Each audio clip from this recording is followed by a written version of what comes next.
So we're going to go ahead and continue the long-standing tradition of covering Japanese boxing here on True School Sports. True School Sports, the #1 source for Japanese boxing in America. And thank you guys from the land of the rising sun for tuning in. Thank you guys from the land of the free and the home of the brave for tuning in, the USA and Japan and the whole world over. Thank you guys for just being here in the home of boxing, the untouchable True School Sports. Great to have you here. Now, look.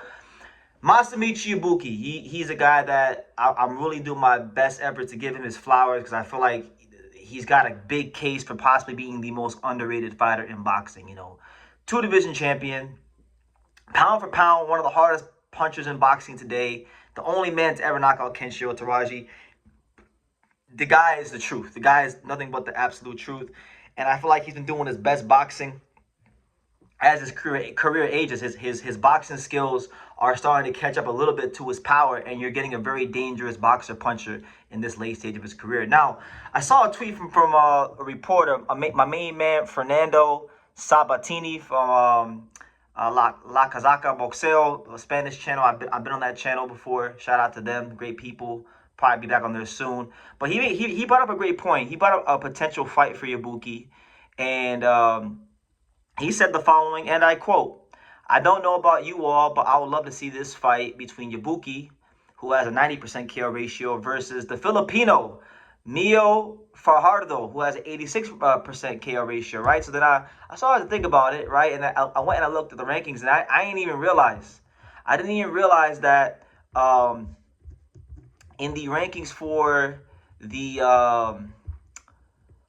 IBF at flyweight, I didn't even realize that Miel Fajardo was the number one contender. So this actually is not just a fantasy fight. This is not just saying a fight could happen for the sake of saying it could happen.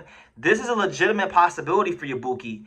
And I'll put it to y'all like this. I started thinking about it, and I love the idea of this fight because it is, you know, and Beterbiev versus Benavidez, I could probably say is the most violent fight in boxing. But honestly, the only fight in the whole sport of boxing that could rival the violence that we would see in Benavidez versus Beterbiev is this matchup right here. Masamichi Yabuki versus Miel Fajardo. It would continue that great rivalry of Japan versus the Philippines, the two dominant Asian countries in the sport of boxing. I think it's a great fight. Now, as far as Miel Fajardo, I want to talk about him because he's a guy that's really got on my radar recently following his demolition job of the highly regarded Tobias Reyes when he went in there in one round and blitzed Tobias Reyes and put him on his ass 4 times and knocked him out right there in Argentina, right where he was standing, right there in Argentina. He didn't have to go too far from the ring to get home. You know, it was a short distance travel after he got beat up by Miel Fajardo, right? That's what really got my radar. And I went back and I did my homework on Fajardo, and this guy is a murderous puncher, an absolute murderous puncher. Now, he's not without flaw. He's been outboxed a couple of times. He did lose to Thang Saksim Siri, who is the world champion at 105 pounds.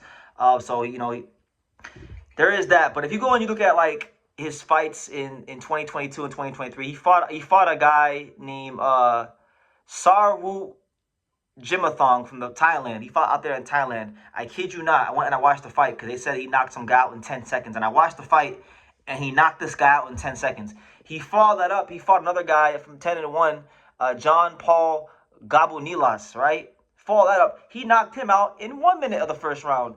So if nothing else, Miel Fajardo has shown early in fights he's extremely dangerous. He can knock you out in 10 seconds. He can knock you out in 1 minute. He can knock you down 4 times in one round. He's done that to nobody fighters, and he's done it to high-level contenders like Tobias Reyes. So I was envisioning this guy fighting Masamichi Yabuki.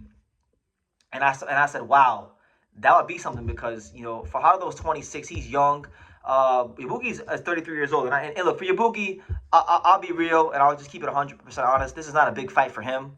Obviously, I'm sure, you know, he didn't make a lot of money fighting former champion Felix Alvarado. So I'm sure he's very eager to get the big fights with guys like, you know, Ricardo Sandoval and Olas Kuwaga and you know, potentially do the Sego Yuriakuri rematch if they can make that happen, or maybe even go up to 115 pounds and fight a guy like, you know, Andrew Maloney, or maybe like, I don't know, someone, or Kenshiro, do the Kenshiro rematch. Like, there's bigger paydays out there for Yabuki apart from Miel Fajardo. But for me, if we're talking about excitement, if we're talking about like what's the best fight that could be made from an entertainment standpoint, it's this fight right here. I will go as far as to say that this fight might actually be more violent than Benavidez versus Beterbiev. It's that damn violent because of the way Miel Fajardo fights. He likes to start off fast. That's why he's got quite a few first round knockouts, and that's also gonna be a dangerous proposition for him, because if you come out and you blitz Yabuki, you might go to the emergency room because he's really punching like that, and his boxing skills have matured to the point where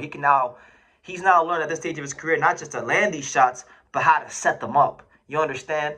So that's the intrigue of it all. But Yabuki has been stopped before. Yabuki did get stopped by Kenshiro Taraji. But that's Kenshiro Taraji. Like, all respect to Miel Fajardo from the Philippines. You are not Kenshiro Taraji.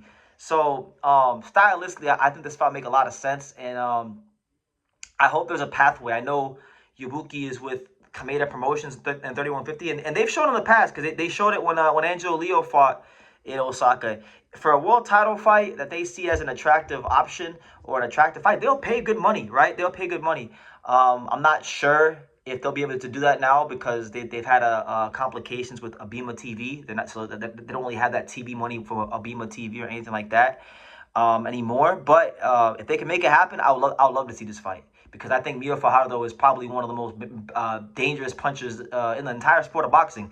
Is he technically perfect? No. Is he beatable? Yes. But he's very exciting, and he punches really hard. And if Yabuki's not careful at 33 years old, you might feel every bit your age of 33 years old. So I'm campaigning for this fight. I hope more boxing fans could get behind the idea of this fight, because it's very doable. It's very feasible, with Yabuki being the IBF champion and Fajardo being his #1 contender. So I wanted to just highlight that.